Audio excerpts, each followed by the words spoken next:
Yeah, Black just cannot do anything here. Hans is waiting with the king. And rook e5, the pressure is increasing. Yeah, this is extremely low on time, and he doesn't... h4? Oh! Did you see Daniel shake his head? Yeah. He just blundered it. Oh, this is... okay, so both very tired now after so many games. Blunders are happening. Still 2 seconds for Hans. f6. Wow, this is still so difficult for Black to hold. The king is hard. Wow, 1 second. Oh, where is the checkmate? Knight g6. King h8 take.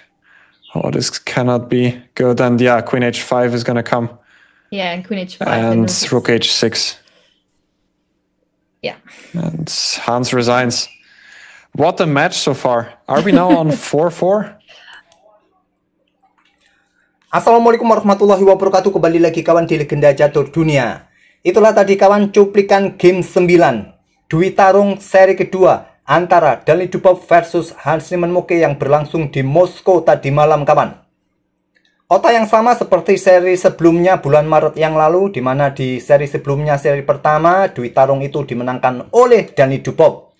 Daniil Dubov unggul 1 game saja dari 18 game yang mereka mainkan di bulan Maret. Nah, rencananya seri kedua ini juga akan memainkan 18 game yang sama. Nah, hari pertama tadi malam memainkan 9 game kawan, sementara Daniil Dubov unggul dengan skor 5-4. Untuk Dwi Tarung ini, live gamenya tidak ada di Lichess, ada di endgame.ai, link ada di kolom deskripsi. Kalian bisa cek semua game yang mereka mainkan kawan, dan website ini fiturnya nggak terlalu ruwet ya, hanya nampak papan permainan mereka berdua di sini. Ya seperti ini, kalian pilih game berapa yang ingin kalian otak-atik, link ada di kolom deskripsi kawan. Sementara unggul 5-4 Daniil Dubov di hari pertama. Untuk live streamingnya ya, ada di channelnya Hans Niemann Moke, bisa kalian cari di YouTube kawan. Oke, untuk game yang akan kita ulas ini kawan, game ketiga saja. Langsung kita ke papan analisisnya. Dan di game ketiga ini Dubov pegang putih mengawal dengan pion D4, pion D5, pion C4, dan pion C6. Di game pertama, Hans Niemann kalah oleh pembukaan Catalan Daniil Dubov. Nah, di sini Dubov juga merencanakan Catalan lagi. Jadi, Hans Niemann memilih pion C6 bermain dengan Slav defense. Game kedua, Hans Niemann membalas dengan permainan Italia, kawan. Kebanyakan Dubov bermain dengan Catalan tadi malam saat pegang putih. Atau varian Fiacento saat pegang hitam, kawan. Ada kuda F3, kuda F6, pion C pukul pion D5, varian pertukaran, ambil balik, kuda C3, kuda C6, gajah F4. Langsung dikeluarkan oleh Daniil Dubov untuk mengawal diagonal ini. Ya, agar tidak terkurung ya oleh rantai pion pertahanannya nanti. Dan ide seperti ini juga kita dapat dalam permainan Jobava London kawan. Pion A6, langkah bagus, kontrol petak B5. Ide yang lain, kalian bisa keluarkan gajah F5. Ya, sama seperti putih ya, keluarkan gajah langsung aktif. Jangan khawatir kalaupun ada kuda B5 kawan. Nanti benteng bisa langsung kalian geser karena sudah punya tempat untuk kawal petak C7 ini. Ataupun juga kalian bisa keluarkan kuda H5 serang gajah. Mungkin gajah G5, pion H6, gajah mundur ke D2. Kembali lagi ke permainan aslinya setelah gajah F4 kawan. Tadi dengan pion A6. Kemudian sudah saatnya pion E3 dimainkan putih. Dubov memilih keluarkan menteri. Ya, ada ide untuk menekan lajur B dengan gajah ini, menekan pion pusat dengan kuda kawan. Benteng A7. Langkah nggak umum. Yang paling umum pion E6, ataupun juga ide kuda ke A5, pion B5, kuda H5 lebih disarankan kawan. Jalur umumnya yang paling populer dengan pion E6 tentu pion E3, gajah E7, gajah D3, rokade, rokade. Tapi setelah menteri B3 dikeluarkan, Dubov memilih dengan benteng A7. Tentu saja Dubov dengan pion E3-nya, kemudian ada pion E6, gajah D3, di sini ada kuda H5. Gajah E5, pion F6. Kalau dicaplok oleh kuda, putih akan ambil balik menggunakan pion, dapat ruang ganggu kuda, ada potensi pion G4, mungkin pion G6, berikan tempat bagi kuda G7. Oke, kembali lagi ke permainan aslinya kawan. Jadi dengan pion F6, gajah G3, pion G6, kemudian rokade. Hal yang lumrah normal kawan, tak perlu kita komentari. Gajah E7, kemudian di sini pion E4. Dubov mulai memecah pion hitam di center. Sebaiknya diterima kawan, jual beli seperti ini. Nah, nanti diikuti rokade atau mungkin dengan pion F5. Oke, setelah tadi ada pion E4 kawan, memilih dengan langkah kuda caplok gajah G3 terlebih dahulu, ambil balik, dan tetap ya, ide pion pukul pion merupakan langkah terkuat, memilih dengan pion B5. Nah, baru Dupop melakukan pertukaran pion E pukul pion D5. Ada kuda B4. Kalau kalian caplok di sini kawan, ya dicaplok oleh kuda. Jadi memilih kuda B4 serang gajah, dan Dupop menyerahkan gajahnya kawan. Memilih dengan pion D pukul pion E5. Langkah bagus, diterima juga kuda caplok gajah.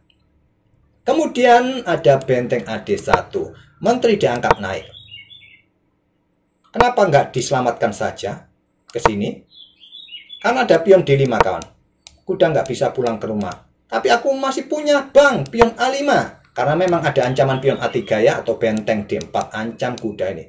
Masalahnya pion ini juga bisa didorong terus kawan. Ataupun pion ini juga bisa jatuh. Itulah ide dari Dani Dupop membuat langkah pengorbanan gajah tadi kawan. Jadi memilih korbankan gajah, diterima.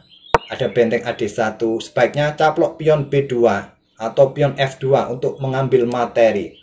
Tapi memilih dengan menteri D6 untuk mengambil pion yang di sini. Benteng ambil kuda D3, gajah ambil pion E6, blokade pion D5, gajah F7, kuda E4, menteri B6 menghindari serangan kuda, menteri C3 mengincar pion yang di sini. Atau mengincar petak C5K, jadi rokade kawan. Ataupun juga dengan langkah kuda nih ya, mungkin bergerak salah satunya untuk membuka diagonal, jadi amankan situasi dengan rokade Hansiman Moge. Baru rokade di langkah ke-21 Hansiman Moge kawan. Pion D6, gajah mundur. Benteng E1 untuk menghindari tusukan dari gajah kawan. Jadi gajah C4, benteng D1, pion F5, kuda EG5 menghindar. Gajah F6, menteri D2 menghindari serangan gajah. Gajah ambil pion A2 ataupun blokade laju pion dengan benteng D7 atau raja G7. Oke, ambil materi saja. Gajah ambil pion A2, pion dorong maju ke D7 kawan. Gajah B3.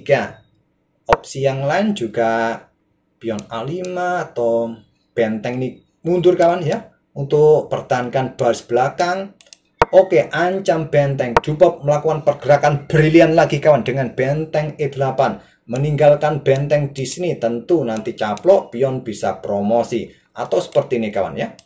Nah, di sini caplok, maka menteri D5 cek dulu. Nah, benteng jatuh.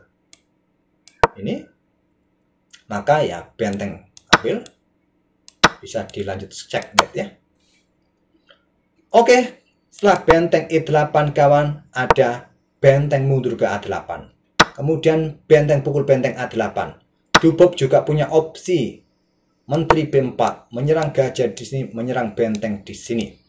Kalau berlanjut seperti benteng pukul benteng, promosi, sikat. Nah, dapat gajah ya, dapat gajah. Tapi Dupop memilih pertukaran benteng pukul benteng A8, ambil balik. Dan di sini benteng E1, menteri C6 untuk kawal petak ini kawan. Dan benteng bisa digeser lagi ke lajur C. Memilih dengan kuda E5. Menteri D5. Dupop melakukan pertukaran lagi kawan. Memang ya kuda dalam posisi kena tusuk kawan. Dua kuda ini ada opsi menteri B4, menteri F4. Kalau menteri F4 di sini menjaga dua perwira, maka gajah ambil pion yang di sini, jual beli kawan. Kalau benteng ambil gajah kawan, ya bahaya sekali juga karena pion ini juga jatuh. Kalian tidak mempunyai kesempatan untuk mempromosikannya lagi.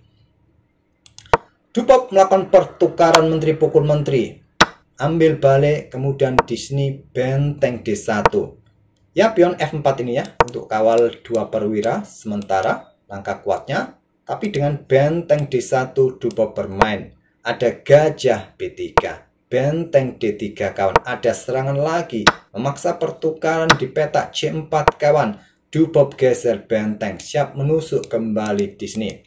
Nah di sini benteng A7 blunder. Benteng ke F8 yang terkuat. Toh juga petak terakhir ini masih ada yang mengawal gajah ini kawan.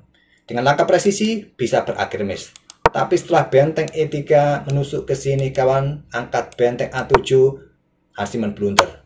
Benteng E8 cek, raja naik promosi, caplok gajah, benteng ambil balik, benteng B7, benteng C8, dan Harsiman menyerah di langkah ke-40. Merasa kalah jumlah perwira. Nggak perlu saya lanjut lagi ya, nggak perlu saya lanjut lagi kawan. Dubop unggul kuda di sini. Oke, itulah salah satu partai di hari pertama kawan. Sementara Dubop unggul 5-4 dari 9 game yang mereka mainkan tadi malam. Nanti berlanjut kawan sekitar jam 10 kalau nggak salah. Mereka akan melanjutkan hari kedua ini 9 game yang sama. Terima kasih. Kita akan tunggu hasil di hari kedua seperti apa. Jangan lupa like, subscribe mungkin bagi kawan-kawan yang baru mampir. Wassalamualaikum warahmatullahi wabarakatuh.